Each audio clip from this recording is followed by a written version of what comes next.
फिर से अगर टीएमसी सरकार गठित होती है तो लगता है बंगाल अंचल में ही सबको मुसलमानों हिंदुओं को टोपी पहनना पड़ेगा। कहने को कहते हैं कि ये जगह आपका है तो इतना से इतना रुपया लगेगा। अच्छा। ये किस हिंदू मंदिर में जाके घंटी बचाई है? या फिर हमारे जो हाथी बागान दुर्गा पूजा में भी होता है उसका भी वीडियो आप लोगों के पास आया होगा। बंगाली न्यूज चैनल में बहुत दिखाया गया कि रिबन भी नहीं काटे, उन्होंने उद्घाटन भी नहीं किया। अगर आप नहीं दे पाते हैं तो आपके दुकान पे आके बगल में आपको दारू वारू पी के जिस हिसाब से डिस्टर्ब। नमस्ते, मेरा नाम है पूर्वा चौधरी और आपका खूब स्वागत है हमारे चैनल पर। देखिए, बंगाल चुनाव जिस पर हर एक व्यक्ति की नजर टिकी हुई है वो अब धीरे धीरे अपने समापन की ओर बढ़ रहा है। मैं इस वक्त एक ऐसे विधानसभा में हूँ जो कि ममता बनर्जी की विधानसभा सीट से केवल आधे घंटे की दूरी पर है। इस विधानसभा सीट का नाम है मानिकताला। यहाँ पर मेरे साथ यहीं के निवासी हैं, मैं इनसे जानूंगी क्योंकि बीजेपी ने भी अपना भरोसा पत्र दिया और ममता बनर्जी की पार्टी टीएमसी ने भी अपना संकल्प पत्र दिया जिसमें कई तमाम बड़े बड़े वादे किए गए। लेकिन अब जो है धीरे धीरे उसका समापन हो रहा है और लोग किससे ज्यादा खुश हैं, लोग क्या चाहते हैं, क्या इस बार सत्ता परिवर्तन हो जाएगा या लोग वही सरकार बरकरार रखना चाहेंगे। मेरे साथ यहाँ पर निवासी हैं, स्थानीय निवासी, इनसे मैं जानूंगी कि इनका क्या रुख है। आइए शुरू करते हैं। क्या नाम है? सुशील पांडे। पांडे जी, क्या लग रहा है इस बार कौन अपना परचम लहराएगा पश्चिम बंगाल में? भारतीय जनता पार्टी। क्या कारण है कि भारतीय जनता पार्टी आपको लग रहा है जीतेगी? कारण बहुत सारे हैं, जैसे कि अगर ये बोला जाए तो ये धर्म युद्ध है। आज हम लोग अपने सनातनी धर्म को बचाने के लिए युद्ध लड़ा जा रहा है कि भविष्य में अगर फिर से अगर टीएमसी सरकार गठित होती है तो लगता है बंगाल अंचल में ही सबको मुसलमानों हिंदुओं को टोपी पहनना पड़ेगा। तो अब ये धर्म युद्ध की लड़ाई है। ऐसे मतलब क्यों लगता है आपको टोपी पहनना पड़ेगा? ऐसा क्या होता है? प्रताड़ना है। आज देखिए ना, आप एक व्यापार किसी भी बाजार में चले जाइए, वहाँ पे आपको जनसंख्या दिख जाएगी कि कौन व्यापार कर रहे हैं और किसको प्रताड़ित किया जा रहा है।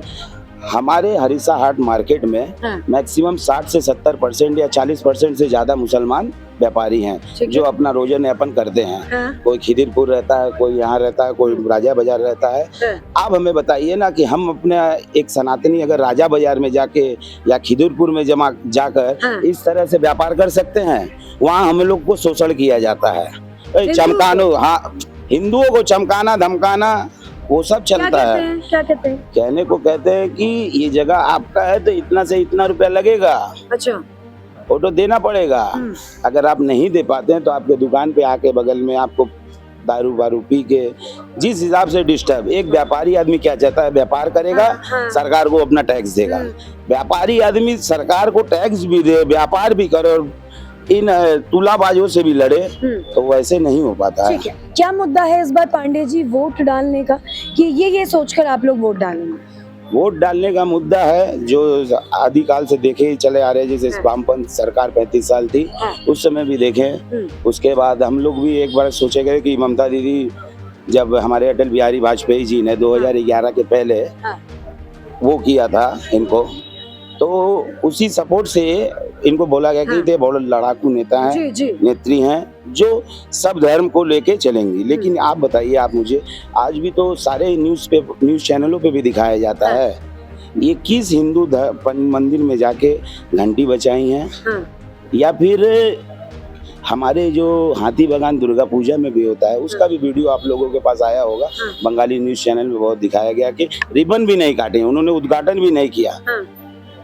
तो ये सब बहुत सारे मुद्दे हैं जो सनातनियों को अपना धर्म बचाने के लिए युद्ध लड़ रहे हैं। बड़ा मुद्दा क्या धर्म है इस बार आप लोगों को? बड़ा मुद्दा है रोजगार, व्यापार, महिला सुरक्षा। अभी तो आप देखिए आर्जिकल में ऐसा दुर्घटना हुआ है, क्या निर्णय लिया गया आज बताइए ना आप। एक जो व्यक्ति को इन्होंने अरेस्ट कराया है, जो लगा है, वो एक व्यक्ति पॉसिबल है जो एक सक्षम लड़की को एक व्यक्ति उस हिसाब से, जो हिसाब से उनको मारा गया, रेप किया गया, ब्रूटली रेप हुआ, मर्डर हुआ, एक व्यक्ति का वो इस नहीं है। तो उनमें न्याय कौन है? उगलक तुगलक खुगलक कहाँ है वो लोग? जनता यही चाहना चाहती है। इसका फायदा क्या बीजेपी उठा रही है? क्योंकि अभया की जो माता जी हैं उनको उन्होंने टिकट दिया, तो क्या लग रहा है, क्या बीजेपी फायदा उठा रही है क्या इस चीज का? देखिए, माता जी को टिकट दिया बीजेपी फायदा उठाने के लिए नहीं है। एक माँ को प्रताड़ना जो एक बेटी को हुई है, वो माँ से ज्यादा कोई समझ नहीं पाएगा। माँ से ज्यादा कोई समझ नहीं पाएगा। और उस माँ को इसीलिए टिकट दिया गया कि भविष्य में बंगाल में ऐसा काम किसी भी बेटी के साथ ना हो। ये इसीलिए उनको दिया गया है कि वो माँ जो दर्द समझ रही है उसी हिसाब से वो ऐसा काम होगा कि ऐसा प्रताड़ना जो ऐसा कभी अभया के साथ, बहन के साथ जो हुआ, भाई उसमें किसी बहन के साथ ना हो। अच्छा, एक बात बताइए, क्या लगता है आपको, क्या बीजेपी बौखला गई है क्या ममता बनर्जी से? क्योंकि यूपी से आईपीएस अफसर मंगाए जा रहे हैं, दूर दराज से बड़े बड़े ऑफिसर मंगाए जा रहे हैं, क्या कारण है? क्या बीजेपी कहीं ना कहीं ममता बनर्जी से डर रही है? डरने का बात कोई नहीं है। देखिए मैम, जैसे कि 2021 में देखा गया है कि इलेक्शन होने के बाद यहाँ के जो भी ग्रामवासी के जनता थे उनको बहुत मारा पीटा गया। बहुत जन को जो बूथ में बैठे थे उनको घर से उठा लिया गया। ये पूरे भारत में चला हुआ है, ठीक है। तो अगर हमारे पास जब सैनिक उपस्थित हैं तो भारत सरकार की तो हर एक जनता की सेवा माने हिफाजत की गारंटी तो भारत सरकार की है। तो वोट जो इजीली स्मूथली हो जाए, मैक्सिमम हर एक व्यक्ति वोट डाले, यही बस आप वोट डालो। गुहार यही है, सुबह उठ के अपना वोट डालिए। आप बताइए ना, जो 90% 91% फर्स्ट फेजिंग में पोलिंग हुई है, तो उसके 2021 में कितने परसेंट हुई थी आप लोग को पता होगा? बिल्कुल 80% तकरीबन कुछ हुआ। तो जब मैक्सिमम वोट, जब शांति से वोट हो रहा है तो शांति से वोट होना चाहिए। तो असुविधा क्या है? शर्मा जी आए हुए हैं, जो ज्यादा बड़ा उगलक जहांगीर खान है, तुगलक हो, जैसा को tit for tat. Tit for tat, yes ma'am. ठीक है, आपका क्या नाम है? संजीत राय साहब, देखिए पांडे जी ने तमाम बातें कही कि टिट फॉर टैट होना चाहिए, लेकिन मेरा अभी भी वही सवाल है कि क्या ममता बनर्जी का रिपोर्ट कार्ड अच्छा रहा है 15 सालों में, या फिर उसमें कुछ तमाम गड़बड़ियां लगी है आप लोग? 15 साल में पूरा ही गड़बड़ी। जैसे क्या गड़बड़ी? पटरी के बाहर है। अब क्या चीज में बोलिएगा, ये राज्य को सिंडिकेट राज्य, तोलाबाज का राज बना दिया। मैं गुंडा भी ना, पहले जो गुंडा कोई पार्टी नहीं करता था, अभी गुंडा मतलब टीएमसी एकदम। ऐसा क्यों? अब देखिए ना, कोई भी एरिया का लोकल गुंडा टीएमसी पार्टी कर रहा है, उसी के माध्यम से सिंडिकेट राज चला रहा है, तोलाबाजी कर रहा है। और दूसरा मुद्दा, रिपोर्ट कार्ड बोलेंगे तो कल कारखाना कहाँ पर हुआ है, जिसको लेके आप वामपंथियों के अगेंस्ट में लड़ाई की है। 34 साल वामपंथी लोग कुछ नहीं किया। शिल्पो मतलब बंगाल को बोला जाता है, माने उद्योग गंगा में पहले बंगाल 1 नंबर में था। आज 34 साल में तो अब तो वामपंथी लोग सिटी यूनियन कर खत्म कर दिया। आप उस मुद्दे को लेके आप माने सत्ता में आई हैं कि हम आएंगे तो पूरा बंगाल को सजाएंगे, सोनार बांग्ला बना देंगे। अब वो चीज किए कहाँ? अब एक भी कल कारखाना देखिए, उसके आते हिंद मोटर, डनलॉप, शालीमार तक पूरा माने जो पुराना उद्योग था वो बंद हो गया। इंडस्ट्री बंद हो गई। हाँ, इंडस्ट्री बंद हो रहा है। तो आपका हल्दिया में एक इंडस्ट्री जाओ, उसके लोग का तोलाबाजी के चलते छोड़ के चला गया। तो फिर कहाँ से आदमी को नौकरी कहाँ से मिलेगा? अगर रोजगार नहीं रहेगा, बड़ा कल कारखाना नहीं रहेगा, तो छोटा धंधा कहाँ से आपका डेवलप करेगा बताइए? तो टीएमसी में कहाँ से पैसा आएगा? टीएमसी पर भरोसा नहीं है? टीएमसी पर तो 5-15 साल तो देख लिए, क्या किया टीएमसी? 15 साल में अगर कुछ करता देखने लायक, आप आदमी को काम न देकर 1500 रुपया देकर रख दीजिएगा आदमी को।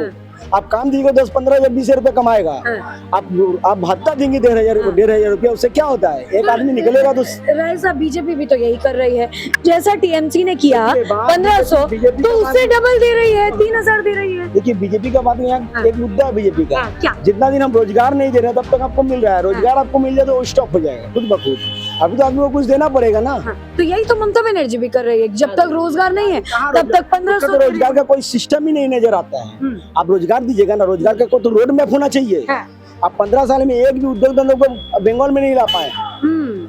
एक भी नहीं ला पाए। कहाँ से आए आप बताइए ना, कहाँ से आए? एक भी दिखा दीजिए कि एक बड़ा उद्योग धंधा लगा है बंगाल में, कल कारखाना लगा, कहीं भी लगा हो। अच्छा राय साहब, ममता बनर्जी को यकीन है कि उनकी पार्टी आ रही है, क्योंकि वो भरे मन से पुलिस वालों को कहती हैं कि 4 तारीख के बाद यहाँ की जनता को यहीं रहना है और पुलिस वालों को भी यहीं रहना है। तो ममता बनर्जी को तो पूरा यकीन है कि उनकी सरकार आ रही है। ट्रेड कर रही है, ये तो इस तरह पुलिस वालों का है तो ट्रेड है, ये ट्रेड कल्चर चला रही है। आप किसी भी राज्य में देखिए एंटी इनकम्बेंसी जब होता है ना तो चेंज होता है सरकार, यहाँ नहीं चेंज होता है। यहाँ तो लोग खुद जनता कह रहे हैं, हम लोग जनता पे क्यों विश्वास करेंगे, हम लोग खुद पर विश्वास करते हैं। लोग को केडर जो है लोग खुद अपने पर विश्वास करते हैं, हम लोग प्रॉक्सी वगैरह मार के जिता लेंगे। इस बार तो प्रॉक्सी वोकस वोट जिसको बोला जाता है, फर्जी वोट, हाँ फर्जी वोट मार के हम अपना काम कर लेंगे। लेकिन इस बार ये तो आपका जो टीएमसी का गुंडा वाहिनी है, जो टीएमसी का कार्यकर्ता वो लोग करते हैं सब चीज।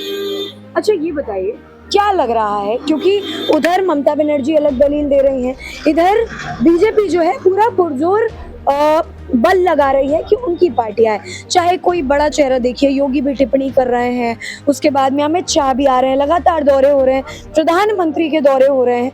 तो क्या लग रहा है किसमें ज्यादा दम है इस बार? देखिए इस बार जो आपका बंगाल का जो हवा है, इस बात तो पूरी आप 100 क्या 200% नहीं 100% के ऊपर ही बोलेंगे। इस बार पूरी सत्ता बीजेपी के हाथ में जा रही है। बीजेपी की हवा है एकदम हाथ में जा रही है। लेकिन ऊपर देखिए टीएमसी का झंडा जो है वो लहरा रहा है। बीजेपी का झंडा लगेगा, झंडा देने से कुछ होता है, आदमी के मन में देखिए क्या है, आदमी के मन में। यहाँ का जनता क्या है ना, कोई भी चीज प्रकाश नहीं करता है, साइलेंट वोटर है, एकदम साइलेंट वोटर। अंडर करंट आपको समझ में नहीं आएगा, जाकर ठीक जगह तक अपना काम कर देगा वो लोग।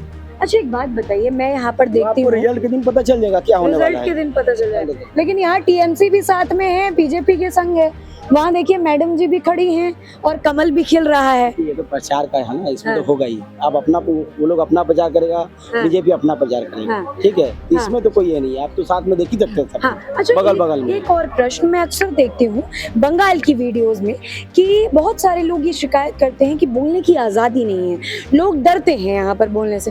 कितनी सच्चाई है इस बात में? ये तो 100% है। आप अभी कुछ बोल दीजिएगा टीएमसी के अगेंस्ट, कोई साधारण कर्मी बोल दिया, बगल में उसका कार्यकर्ता नजर रखा हुआ क्या बोल रहा है, उसके बाद ही उसके घर में अटैक हो जाएगा, घर में अटैक हो जाएगा 100%। तो ये घर का पता कैसे चलेगा? कार्यकर्ता लोग का पाड़ा में जो टीएमसी का लड़का लोग मोहल्ला में है, वो लोग जान देगा नहीं कौन सा बीजेपी करता कौन क्या करता है, लोग को पता रहता है। अच्छा लोकल में भी टीएमसी के लोग सब यहाँ का बंगाल का कल्चर में ना खून में सबका राजनीति पहुंच गया। यहाँ का देखिए, यहाँ मेन बात है, जानते सबसे बड़ा मुद्दा जानते क्या, कल कारखाना नहीं है, आदमी के पास रोजगार नहीं है। जिसके पास रोजगार नहीं, वो क्या सोचेगा कि चलो पार्टी के पीछे घूमते हैं, हमको कुछ रोजगार मिल जाएगा, कुछ धंधा पानी मिल जाएगा, इसीलिए लोग पार्टी का झंडा पकड़ते हैं। अब जब देखिए जब रोजगार के ऊपर आ जाएगा ना, तो कुछ भी कर गुजरेगा। समझ गया ना बात? समझ में आया तो क्या बोले? समझ आ रहा है, थोड़ा थोड़ा कुछ समझ में आ रहा है। और भी लोग हैं मेरे साथ। क्या नाम हुआ आपका? सुनील साहू। सुनील साहू। साहू जी शर्मा क्यों रहे हैं, थोड़ा इधर आ जाइए। क्या नाम? नाम तो चलिए जान लिया। साहू जी इस बार किसका परचम लहरा रहा है, कौन आप लोगों के दिल में है इस बार?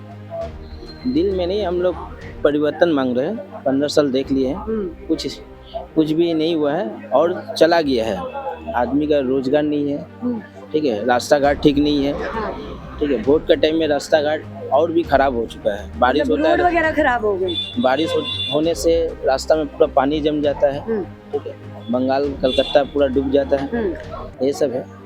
और इस बार परिवर्तन मांग रहे हैं आदमी लोग, चेंज मांग रहा है। एक आदमी को 15 साल दे दिए हैं, अब चेंज करके हम लोग 5 साल देखते हैं ना क्या होता है। आदमी को कहाँ, औरत को ना। आप भी लालू जी वाली बात बोल रहे हैं। बंगाल का आदमी, जेंट्स, सभी लोग सभी परिवर्तन ही मांग रहे हैं। आप इसी विधानसभा के हैं? हाँ, मैं इसी विधानसभा का हूँ। क्या परिवर्तन हुआ है यहाँ पर, कुछ बदलाव हुआ है क्या?